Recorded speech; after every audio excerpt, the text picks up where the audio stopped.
자, 오늘 말씀 같이 나눌 텐데요. 지금 저희는 성장하는 제자 세미나를 3개월 동안의 프로그램을 시작을 했습니다. 그래서 영어로는 성장으로 가자, 성장으로 나아가자, 이게 저희 세미나 주제고요. 거기에는 3가지 파트를 저희가 준비를 했습니다. 건강한 기도 생활, 건강한 믿음 생활, 건강한 제자 생활, 일상. 그래서 실질적으로 이제 오래된 우리 크리스찬들이 그 기초에 머물지 말고 좀 더 성숙으로 나아가자. 이 부분이 저희가 목표로 하는 거고. 그래서 여러분 레슨도 레슨인데 더 중요한 거는 삶에다 적용시키는 게 더 중요해요. 어떻게 이 부분을 적용시킬 거냐. 그래서 우리가 더 나은 우리가 되는 거예요. 그래서 지식적인 크리스찬이 아니라 진짜로 살아 움직이는 성장하는 그런 제자가 되자가 이 세미나의 목적입니다. 그래서 첫 번째 파트는 건강한 기도 생활. 자, 우리가 어린애 같은 언어에서 하나님께 나아갈 때 성숙한 언어로 하나님을 대하는 우리가 어릴 때 알잖아요. 엄마, 아빠 이거 줘, 이거 밥 줘, 아니면 뭐 줘, 이걸로 하다가 시간이 가면서는 우리가 철이 든다 그러죠. 그래서 부모님하고 대화할 수 있는, 또 부모님을 케어할 수 있는, 부모님의 마음을 공유할 수 있는 그런 영적인 성장을 이루자는 게 건강한 기도 생활의 목적입니다. 믿음 생활은 뭐 나중에 더 나누겠고요. 또 제자 생활도 나중에 더 디테일하게 나눌 텐데, 자, 오늘은 첫 번째 건강한 기도 생활에 대해서 같이 공부하고 또 이번 주 여러분의 삶에 적용시켜 보시기를 권해드릴게요. 건강한 기도 생활, 여러분이 잘 아는 누가복음 11장 1절입니다. 아마 우리가 제자 공부할 때 제일 먼저 배우는 구절 중에 하나죠. 제가 읽어보도록 하겠습니다. 하루는 예수님이 어떤 곳에서 기도하셨다. 기도를 다 마치시자 한 제자가 주님, 요한이 그의 제자들에게 기도하는 법을 가르쳐 준 것처럼 우리에게도 가르쳐 주십시오 하였다. 여러분, 우리는 굉장히 많이 들었던 구절일 거고요. 하지만 이 구절의 의미를 다시 한번 새겨볼 필요가 있어요. 그 당시에 유대인들은 기도가 일상이었어요. 실질적으로 몇 천 년 동안을 모세오경이 쓰여진 그때부터 쉐마라는 이 말은 신명기 6장 4절에서 9절입니다. 그래서 여러분은 잘 알 거예요. 뭐 문지방에 써붙이고 뭐 길 갈 때나 이거 하라는 그 기도문을 그들은 늘 외우고 있었어요. 그러니까 토시 하나 틀리지 않게 외우는 삶이 유대인의 삶이었죠. 그래서 기도문이 없었던 게 아니에요. 그 다음에 텔필라, 이것도 마찬가지로 실질적으로 그 축복 기도문인데 그들이 외우고 있는 기도문이었어요. 그 다음에 카다시라는 안식일 회당에서 예배 후에 낭송하는 기도문. 그러니까 기도문이 엄청 많았던 거죠, 유대인들한테. 근데 기도가 일상인 그들이 예수님이 오셔가지고 계시니까 예수님한테 와서 예수님 기도 좀 가르쳐 주세요. 그러니까 상식적으로 이해가 안 되죠. 그럼 왜 그랬을까요? 왜 그들은 더 어드밴스된, 더 고차원적인 질문과 고차원적인 것을 물어보지 않고 왜 예수님한테 그들의 일상인 기도하는 법을 가르쳐달라고 했을까요? 여러분이 이해 못할까 봐 말씀드리지만 지금 하는 건 질문입니다. 여러분이 답을 하셔야 되는 겁니다. 왜요? 자기가 잘하고 있다는 것을 인정받고 싶어서. 또요. 그럴 때 질문할 때 있죠. 그죠? 인정받고 싶어서. 마가복음의 앞에를 보면은 또 마태복음도 마찬가지지만 예수님이 와서 하는 모든 것이 틀렸어요. 바리새 파사들과 틀렸고 율법 학자들과 하는 거와 틀렸어요. 말씀도 권위 있게 가르쳤고 뭔가가 틀렸어요. 그때 그들은 그러면 이 부분도 뭔가 다른 건가? 실제로 변화에 대한 그 욕구가 그들한테 겸손한 마음을 끌어오게 했던 것 같아요. 뭐라고 정의 내릴 수는 없지만. 근데 그래서 예수님한테 와서 가장 기초적인 부분에 대해서 물어보게 되죠. 어떻게 해야 됩니까, 기도를? 어쩌면 우리한테도 똑같은 질문인지도 몰라요. 여러분 뭐 크리스찬으로서 10년, 20년, 30년을 살아오셨어요. 기도, 식전 기도만 해도 여러분 밥을 3끼 먹으면 3번은 하잖아요, 최소한. 아침에 콰이트한 기도 올해는 안 해도 식전 기도는 하잖아요. 근데 지금 와서 우리가 한번 리뷰, 다시 한번 리비지, 다시 한번 검토해 볼 필요가 있어요. 내 기도가 예수님의 기도와 어떤가? 그리고 다시 한번 그분에게 여쭤본다면 예수님은 오늘도 똑같은 답을 주실 것 같아요. 바로 그거를 오늘 4주 동안에 같이 공부하자는 거예요. 예수님이 말씀하신 그 기도는 어떤 기도인가? 서론이 길죠? 그래서 오늘 서론의 마지막 부분인데요. 기도가 변해야 제자의 삶이 변한다. 제가 요즘 제 마음속에 새기고 있는 부분 중에 하나입니다. 여러분 어떻게 기도 생활에 크리스찬 삶에 많은 게 변할 수 있겠죠. 하지만 기도가 변하지 않는다면 어쩌면 여러분의 제자 생활은 안 변하고 있는지도 몰라요. 그래서 기도가 변해야 제자 삶이 변한다. 바로 그래서 어쩌면 제자들이 그 당시에 예수님의 제자들이 와서 제일 먼저 물어봤고 그거를 기록을 해놨다는 생각이 들어요. 어떻게 해야 하나님 앞에 올바른 기도를 드립니까? 질문이요. 당신의 기도, 여러분 깊게 생각해 보세요. 여러분의 기도는 하나님과의 사귐의 시간입니까? 아니면 당신의 필요를 채우는 시간입니까? 다른 표현으로 하면은 당신의 욕심을 채우는 시간입니까? 둘 다 나쁜 건 아니에요. 우리 같은 때 아이들이 부모하고 시간 보낼 때 제일 먼저 아이들이 부모를 찾을 때가 있어요. 언제요? 뭐가 필요할 때요? 가영이가 확 쳐다봤어요. 저 엄마한테. 난 그렇지 않아. 첫째는 밥 달랠 때요. 밖에 나가서 주구장창 놀다가 언제 엄마 찾으러 오냐면요. 밥 줘. 배고파. 우리 박주가 제일 잘하는 게 그거예요.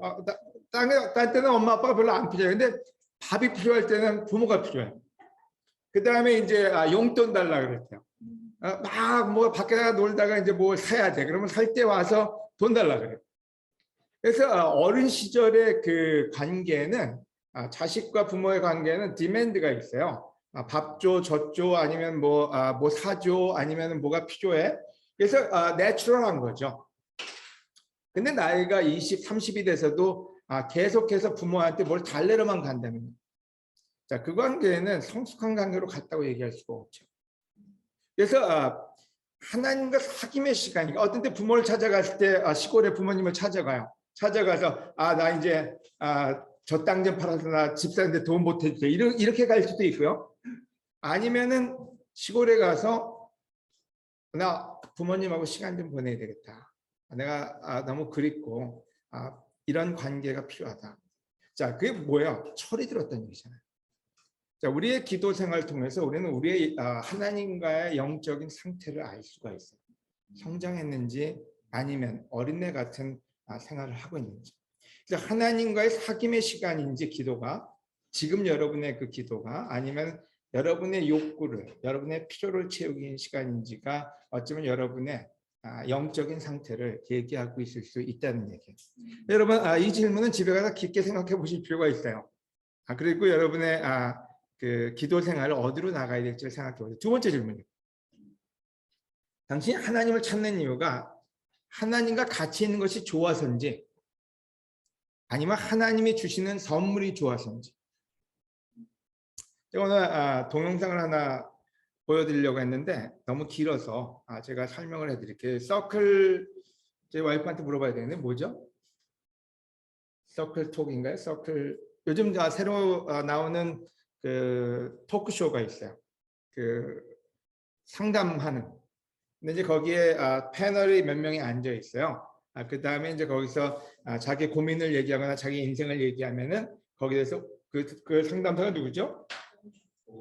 오은영 씨가 이제 답을 주죠. 근데 첫 회에 나온 첫 사람이 북한에서 내려온 아가씨였어요. 근데 어떤 시어링을 하냐면은 5명한테 남자들한테 그 실연을 당했대요. 데이트를 하다가. 그래서 그럼 왜 그렇게 됐느냐 스토리를 얘기하고 화가 많이 나 있어요. 그 남자들에 대해서. 근데 그 남자를 사귀면 계속해서 선물을 사주는데 선물을 엄청 많이 사줬대요. 그러니까 벌면은 그걸로 뭐 30만 원짜리, 40만 원짜리 선물을 그냥 계속 사준 거예요. 근데 실질적으로 그러다가 이제 헤어지고 5번인가 헤어져서 이제 그 얘기를 나누는데, 근데 이제 그때 그 상담사가 얘기한 게 있어요. 선물을 하다 보면은 사람들은 선물을 받지 않으면 그때 실망을 느끼고 실질적으로 그 관계가 깨어지게 된다. 크리스천들의 사람들 보면은요, 많은 사람들이 하나님이 내가 애석했는데 하나님이 안 주셨어. 그리고 떠나는 사람들이 많아요. 그러니까 하나님하고의 관계가 하나님하고의 좋은 관계가 아니라 실제로 하나님이 주셔야만 되고 안 주시면은 하나님이 미운 거죠. 그래서 그 관계가 깨지죠. 그러니까 인간사에서도 대인 관계나 부모의 관계도 마찬가지예요. 부모한테 계속 받던 사람이 부모가 안 주면 상처를 받아요. 부모가 나한테 안 줘? 그러면 부모하고 인연을 끊게 돼요. 친구 관계도 마찬가지고 우리 어릴 때 있잖아요. 막 줘서 친구를 사귈 때가 있잖아요. 그러다가 이제 상처받으면 뭐라 해요? 내가 준 거 다 내놔. 그런데 실질적으로 관계가 깨져요. 그래서 하나님과의 관계가 크리스천들이 우리나라가 특별히 기복신앙이기 때문에 기도가 그 툴이에요. 하나님 이거 주세요, 저거 주세요. 근데 안 와요? 그러면 하나님 이제 당신은 필요 없어요. 근데 그래서 크리스천의 삶이 약해지거나 떠나가는 삶이 생기고 마는 거죠. 그래서 이 기도라는 부분이 굉장히 중요합니다. 이 기도가 크리스천의 영적인 상태를 얘기해줘요. 또 여러분이 왜 하나님과 가까이 하는지를 알려주기 때문에 이 질문도 여러분이 집에 가서 생각해 보셔야 될 질문 중에 하나예요. 자, 서론이 진짜 길었습니다. 그래서 첫 번째 포인트로 넘어갈게요. 자, 그래서 성경에는 여러분 숙제 드렸죠? 마태복음 6장에는 너희는 이렇게 기도하지 말아라가 먼저 나옵니다. 예수님한테 물어봤어요. 어떻게 기도해야 됩니까? 그때 제일 먼저 나온 게 마태복음에는 너희는 이렇게 기도하지 말아라. 그 다음에 나오는 부분이 너희는 이렇게 기도하라예요.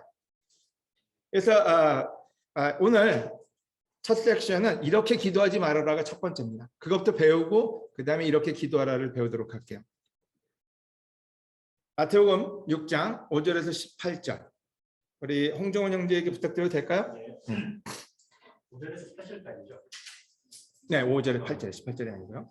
너희는 기도할 때 위선자들처럼 하지 말아라. 그들은 사람에게 나타내려고 회당과 길거리에 서서 기도하기를 좋아한다. 내가 분명히 말해두지만 그들은 받을 상을 이미 다 받았다. 그러나 너는 기도할 때 골방에 들어가 문을 닫고 보이지 않는 데 계시는 내 아버지께 기도하여라. 그러면 은밀히 보시는 내 아버지께서 갚아주실 것이다. 너희는 기도할 때 이방인들처럼 쓸데없는 말을 되풀이하지 말아라. 그들은 말을 많이 해야 하나님이 들어주실 것으로 생각한다. 너희는 그들을 본받지 말아라. 너희 아버지께서는 너희가 구하기 전에 너희에게 필요한 것이 무엇인지 다 알고 계신다. 아마 여러분 수도 없이 많이 읽으셨을 거예요.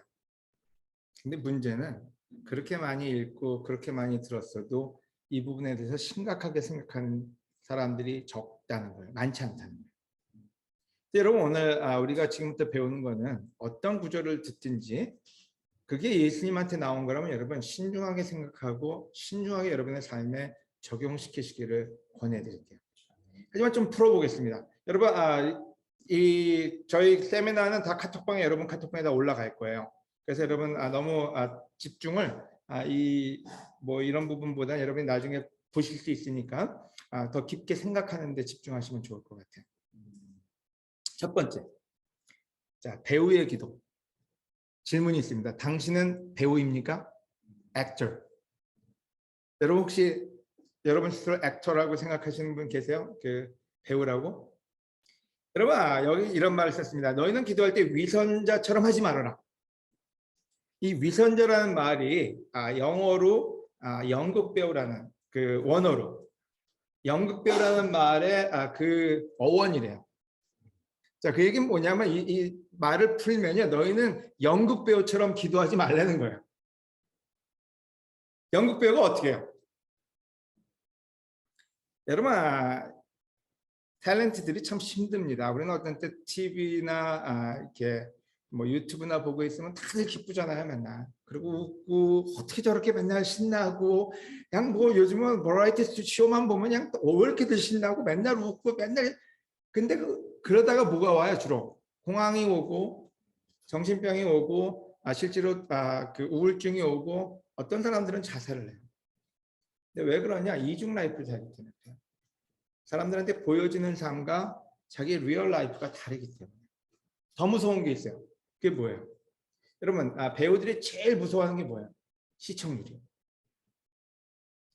그 시청률이 떨어지면은 정신적으로 감당이 안 돼요.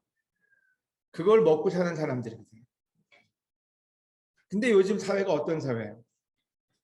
그러면 소셜 미디어에 보면은 좋아요가 높으냐 낮으냐, 또 인스타그램이나 뭐 이런 거 보면은 나의 구독수가 10만을 넘었느냐, 10,000명을 넘었느냐, 1,000명을 넘었느냐가 엄청나요. 만약에 뭐 100만이 됐다, 아니면 뭐 10만이 됐다, 그러면 뭐 스타죠. 학교 가서도 애들한테 가서 야, 내가 지금 내 팔로워가 몇 명인 줄 알아? 그 숫자가 굉장히 중요해요. 근데 그게 뭔지 우리가 사람들 앞에 익스포즈 되는, 사람들한테 완전히 펼쳐지는 액터가 된 거죠. 목사들도 마찬가지. 신도가 몇 명이고 사람들이 나를 어떻게 보냐, 나를 어떻게 평가하느냐가 자기의 자존감을 만들어내는 거죠. 크리스찬 삶에서 가장 위험한 게 뭐냐? 배우가 되는 크리스찬이에요. 대부분의 목사들이 힘든 게 뭐냐면 자기 자녀들한테 우리 부모님은 이중인격자예요. 그 소리를 제일 많이 들어요. 집에서의 아빠와 밖에서의 아빠가 틀려요. 사람들 앞에서의 아빠와 집에 있는 아빠가 틀려요. 그게 목사들의 또한 기독교인들의 가장 큰 숙제가 되어버리고 말입니다. 그래서 제일 먼저 얘기하는 게 있어요. 너희는 위선자들처럼 하지 말라고.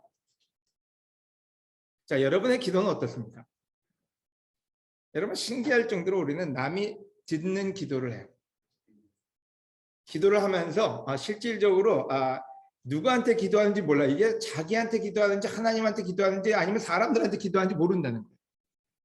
네, 그래서 이 구절에서 얘기하기를 첫째 너희가 조심할 게 있다. 자, 그 얘기는 뭔지 그 당시에 모든 바리새파 사람들과 율법학자들의 기도가 남들에게 하는 기도였지 하나님께 하는 기도가 아니었다는 거예요. 오늘 여러분이 한번 생각해 보면 좋을 것 같아요. 내 기도는 하나님께 드리는 기도인지 아니면 남들이 듣기 위해 좋은 그런 기도인지요. 여러분 예수님과 한번 봅시다. 예수님이 2장, 제가 제일 좋아하는 구절 중에 하나예요. 요한복음 2장 23절에서 20절이에요. 지난 한 20년 동안 이 구절은 저한테 굉장히 큰 격려가 됐어요. 예수님이 6월절 기간에 예루살렘에 계실 때 그분이 행하시는 기적을 보고 많은 사람들이 예수님을 믿었다. 얼마나 좋아요? 많은 사람들이 믿었다. 좋아요 버튼이 얼마나 많이 눌리는 겁니까? 추종자가 많아서 막 수천 명이 왔어요. 5천 명이 와서 5천 명을 먹이고 거기 아이들 뺐으니까 다 합치면 10,000명이고 그 당시에 10,000명의 좋아요가 눌렸다는 건 엄청난 거죠. 그러나 예수님은 모든 사람을 알고 계셨기 때문에 자신을 그들에게 맡기지 않으셨다.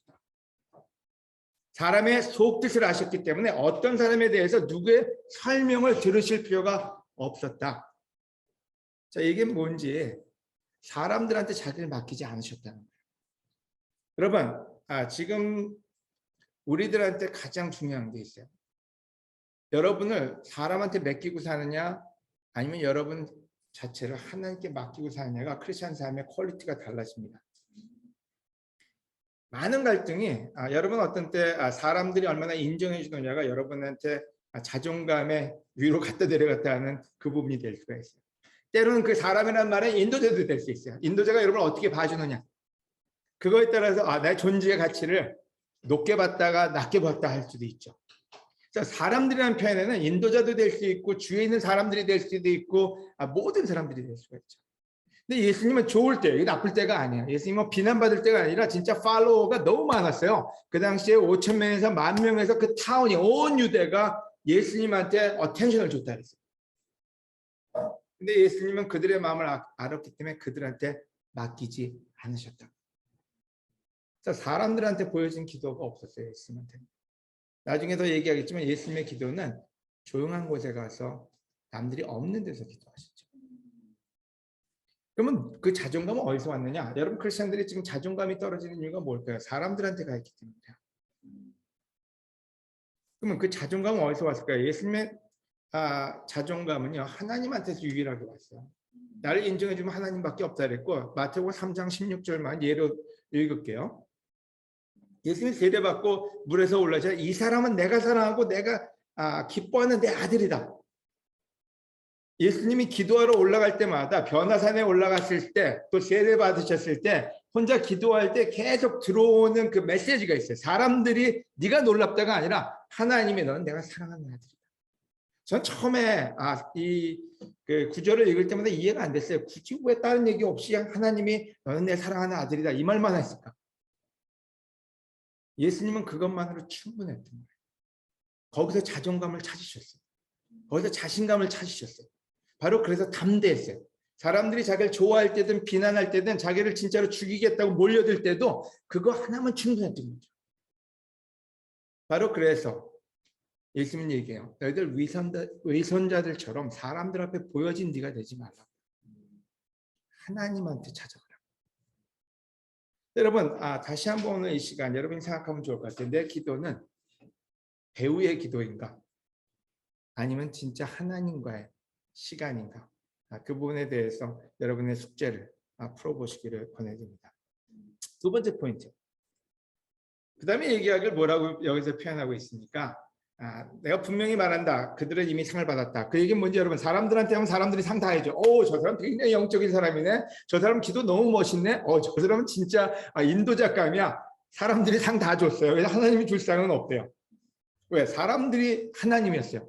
그러니까 위선자들의 아니면 배우가 나쁘다는 거 아니에요. 탤런트들의 신은 누구예요? 사람들이잖아요. 시청률이잖아요.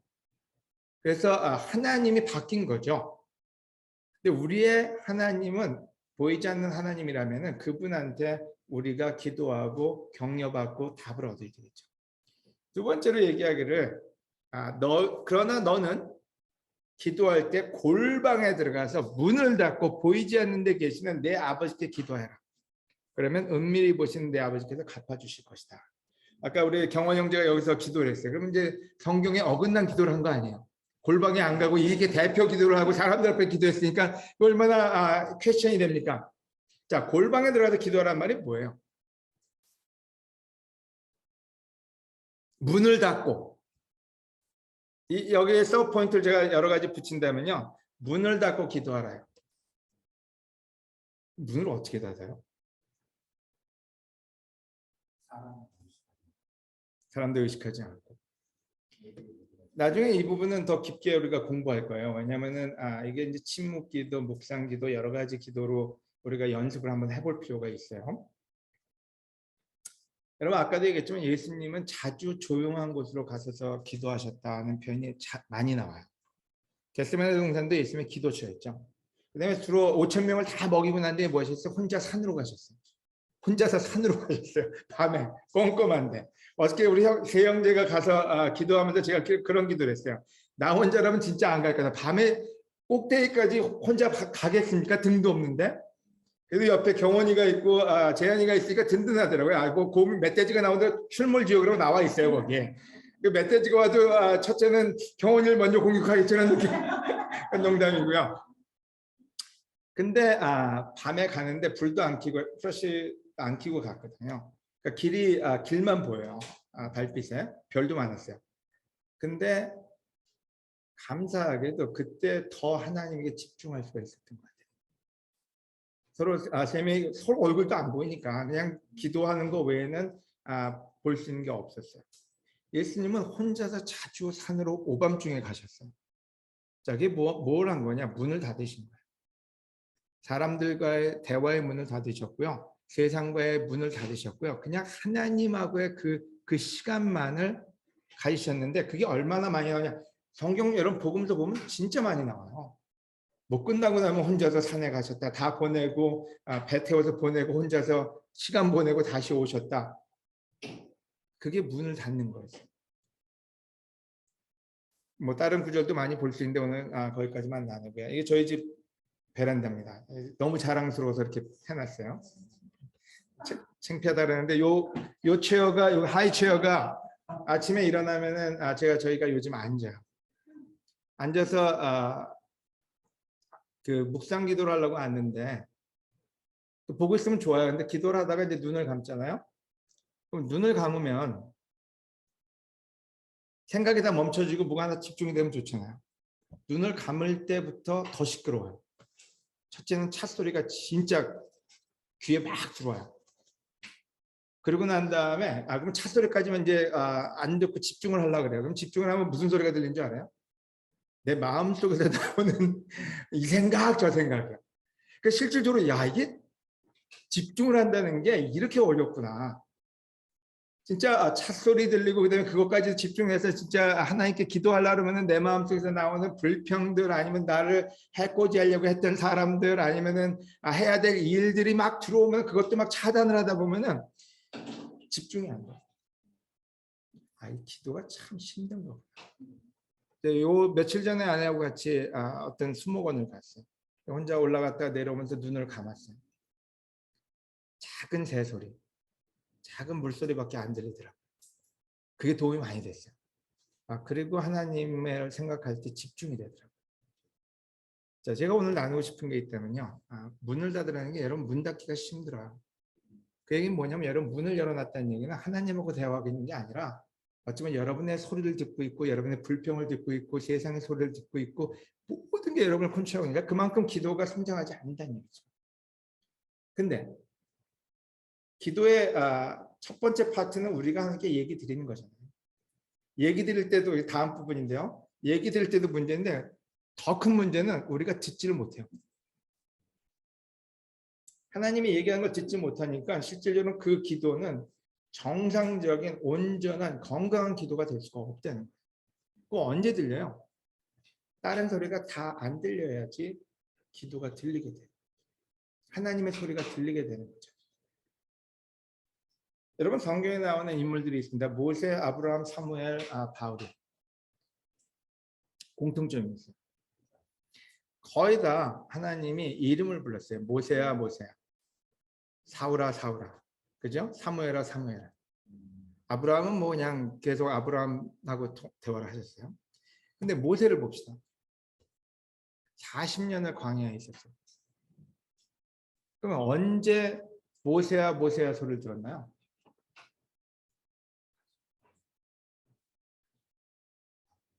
40에 광야로 갔다가 40 years, 40년 동안을 하나님이 이름 부르는 소리를 못 들었어요. 왜 못 들었을까요? 마음의 상처, 마음의 교만, 마음에 있는 수없이 많은 생각이 그걸 다 내려놓기 전까지는 하나님의 목소리는 안 들렸던 거예요. 그럼 모세야 모세야가 처음이었어요. 그래서 그 소리가 뭔지 모르고 갔다가 불타는 거기서 하나님과 대화하면서 여긴 거룩한 땅이니까 신발을 벗으라고 그때 커뮤니케이션이 됐어요. 그때까지는 하나님의 목소리를 들을 수가 없었어요. 하나님은 그가 하나님의 목소리를 들을 때까지 광야에 두셨어요. 혼란의 시간이었어요. 누가 자기를 죽이려고 할 때 그 상처가 얼마나 컸겠어요. 내 민족이 나를 죽이려고 한다. 얼마나 컸겠어요. 그리고 자기의 내가 할 수 있다고 생각했는데 그 좌절감이 얼마나 컸겠어요. 근데 그걸 다 내려놓을 때까지 하나님의 소리는 안 들렸어요. 그럼 하나님이 40년 동안 아무 소리도 안 했을까요? 아니요. 계속 얘기했지만 모세의 귀에는 들어갈 수가 없었던 거죠. 김호 목사님하고 제가 어저께인가 그저께 시간을 보내는데 이제 그래서 be still, 그래서 그게 뭐 문자로 다 내려놓다 이런 뜻이라고 이제 얘기를 하시다고 해서 아멘. 너무 좋은 포인트다 그랬거든요. 다 내려놓을 때까지는요, 여러분 하나님 목소리 안 들려요. 근데 아브라함은 달랐어요. 40년 동안 광야에 갈 필요가 없이 하나님하고 대화를 하고 있었죠. 그죠? 근데 사무엘은요. 사무엘도 틀렸어요. 40년 동안 고생할 필요가 없었어요. 그 어린 나이에 사무엘아 사무엘인데 엘리는 안 들리는데 사무엘한테 들렸던 거예요. 그랬더니 엘리가 얘기해줘. 그거 하나님이 너 부르시는 거니까 가서 들어봐. 그러고 가서 얘기를 해요. 근데 바울은요. 바울은 하나님의 소리가 안 들리고 하나님의 뜻인 줄 알고 죽이러 다니고 핍박하러 다니고 열정적으로 살았어요. 근데 그게 하나님의 소리를 잘못 듣고 있었죠? 어떤 일이 벌어졌어요? 장님이 됐어요. 교만도 꺾이고 비전도 꺾이고 다 꺾였어요. 다 내려놓을 수밖에 없었어요. 하나님에 의해서 완전히 무장해제 시킨 거죠. 그때 소리가 들렸어요. 사울아 사울아 왜 네가 나를 핍박하느냐. 여러분 제가 무슨 얘기를 하는 거냐면요. 하나님께 들을 수 없는 기도는 기도가 아니에요. 근데 우리는 하나님께 요청하는 것만 얘기하지 하나님께 듣는데 연습이 되어 있지 않아요. 그럼 들으려면 뭐 해야 돼요? 문을 닫아야 돼요. 그리고 여러분의 마음에 있는 걸 내려놨을 때 여러분의 원한이든 여러분의 상처든 아니면 사람들이 보는 이목이든 사람들이 주는 관심이든 자 그걸 내려놨을 때 하나님이 여러분한테 주는 너는 내 아들이라는 소리도 들리고요. 너의 비전도 들리고요. 바로 그게 골방에 가서 문을 닫으라는 소리가 하나님하고 얘기하는 거예요. 하나님하고 씨름하는 거예요. 오늘 두 번째 포인트는 여러분 문을 닫자요. 문 닫는 게 쉽지 않다는 거 제가 압니다. 연습 많이 하셔야 돼요. 저도 요즘 연습 중이에요. 문 닫는 연습이요. 좀 사람들의 평판, 사람들이 얘기하는 거, 소문 이런 거 다 닫고 내 마음에 있는 상처, 미움 이것도 다 내려놓고 그리고 하나님은 나한테 무슨 메시지를 주시나 바로 그게 문을 닫는 골방에 들어가는 그런 기도가 아닐까 하는 생각이 들어요. 세 번째, 믿음의 기도. 당신은 믿고 계십니까? 여러분 이 구절에서 그 다음에 나오는 게 그거죠. 너희는 기도할 때 이방인들처럼 쓸데없는 말을 되풀이하지 말아라. 그들은 말을 많이 해야 하나님이 들어주실 것으로 생각한다. 너희는 그들을 본받지 말아라. 너희 아버지께서는 너희가 구하기 전에 너희에게 필요한 것이 무엇인지 다 알고 계신다. 아멘. 여러분 우리가 잘 아는 마 633이라는 그 구절에도 똑같이 나오죠. 이것저것 구하는 건 이방인들이 하는 거고 너희는 하나님이 다 아시니까 그의 나라와 의를 구하라. 그 구절과 지금 같은 연결된 구절이에요. 자, 말을 되풀이하지 말아라 무슨 소리예요? 여러분 기도 오래 하면 영적인 사람으로 보장받잖아요. 참 잘했어요. 아주 1시간 기도했어요. 2시간 기도했어요. 그리고 참 중복 기도 우리 좋아하잖아요. 계속해서 기도해서 하나님이 내가 이렇게까지 기도했는데 안 들어주실까? 하나님이 내 기도를 이렇게 많이 했을까? 들어주실 거야. 근데 여러분 잘 생각해 보세요. 중언부언이라는 말은 헬라어로 바탈로게오라는 말인데요. 동일한 말을 반복적으로 또는 장황하게 간절히 오랫동안 하면은 그 일이 이루어질 것이라고 기대하는 주문을 하는 것과 똑같아요. 이게 뭐냐면 우리의 그 미신, 샤머니즘이라는 이런 데서 온 습성이라는 거죠. 그래서 여러분 우리나라도 옛날에 정한수 떠놓고 난 다음에 똑같은 말을 되풀이하면서 기도하잖아요. 하나님 비나이다 비나이다 주세요 주세요 이거를 계속해서 하면은 내 정성을 받아들여서 신령님이 이루어 주셨다. 이게 우리나라에서 믿고 있는 대부분의 종교잖아요. 근데 탑을 돌아도 많이 돌아야 돼요.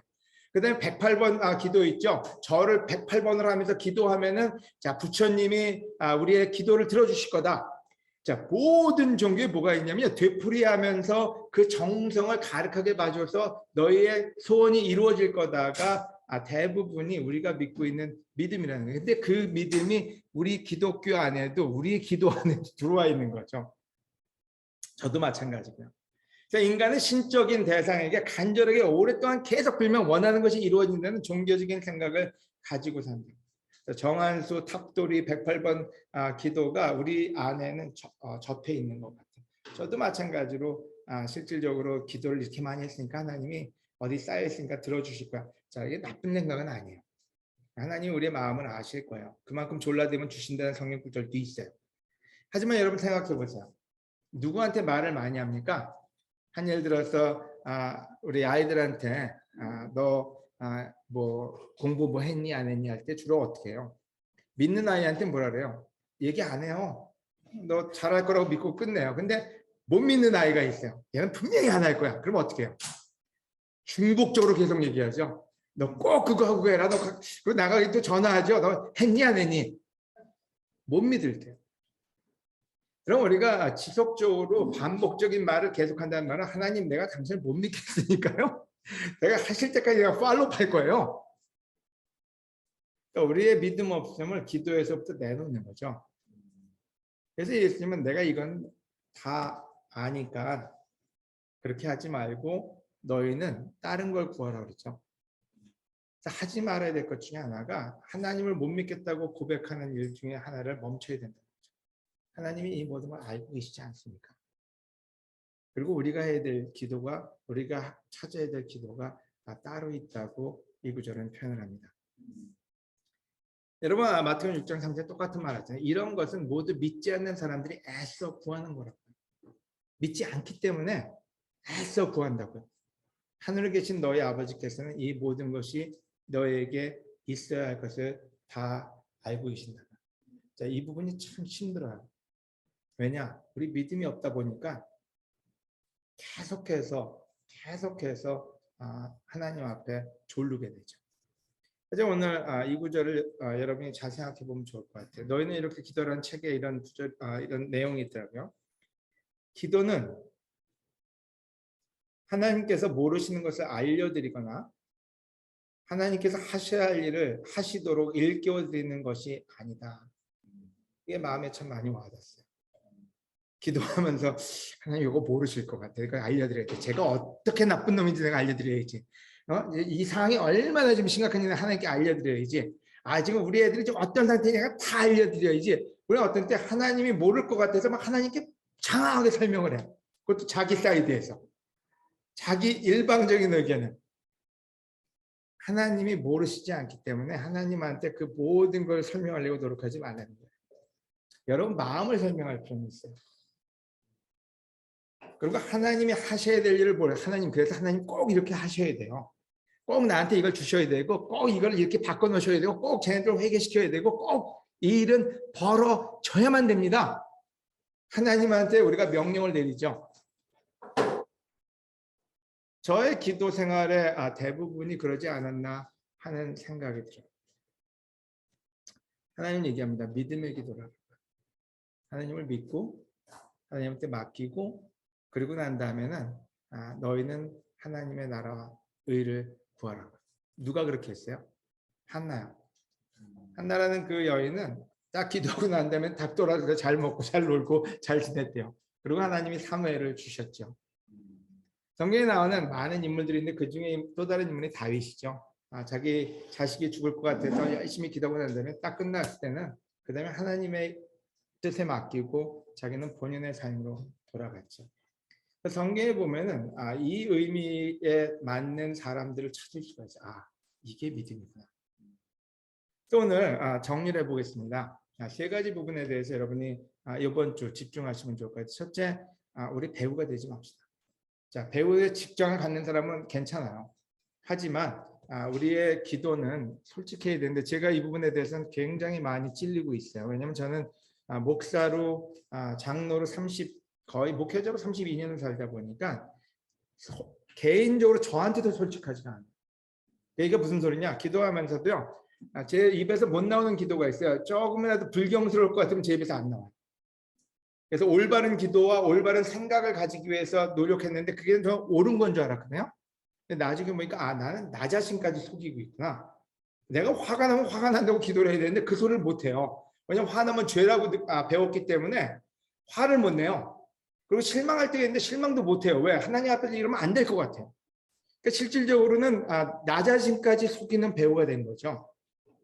우리 와이프가 저한테 맨날 도전 주거든요. 솔직하지가 않다고. 그래서 맨날 한테 무슨 소리야 난 솔직한데. 근데 요즘 깨닫는 게 있는데 다윗의 기도를 보고 있으면요. 하나님 온통 다 내 적이에요. 왜 나를 죽이려고 하십니까? 엄청 솔직했어요. 하나님 앞에. 근데 우리는 어떤 때 크리스찬은 그러면 안 된다는 생각이 하나님 앞에서까지 솔직하지 않은 거죠. 그다음에 사람들하고 기도하면서 사람들이 나를 어떻게 보냐에 대해 더 중요시할 때 그때 우리의 크리스천 삶은 가장 파괴적이 됩니다. 그래서 솔직한 기도가 솔직한 크리스천을 만들고 솔직한 크리스천이 하나님을 만나게 됩니다. 두 번째로 골방의 기도. 당신은 들리십니까? 하나님의 메시지가. 자, 우리의 소리가 아니라 세상의 소리가 아니라 남들이 나를 어떻게 평가하느냐가 아니라 하나님이 나를 어떻게 평가하는지 하나님이 나를 어떻게 보는지 그 소리가 들리십니까? 세 번째가 당신은 믿고 계십니까? 하나님. 믿는다면 하나님한테 많은 설명보다는 믿음으로 간구하고 하나님이 원하는 기도를 할 수 있는 여러분이 되지 않을까 하는 생각이 들어요. 오늘 첫 번째 섹션은 자 이렇게 기도하지 마라. 이 세 가지가 이번 주에 여러분이 기도하면서 한번 집중해 보시기를 권해드리고 나중에도 추후에 이 안에 어떤 부분들을 채워나가면 좋을지 배워 나가도록 하겠습니다. 다음 섹션은 이렇게 기도하여라가 다음 섹션이고요. 제가 제일 좋아하는 부분이 다음 주 섹션이에요. 다음 설교. 왠지는 진짜로 저한테는 굉장히 큰 터닝 포인트가 됐어요.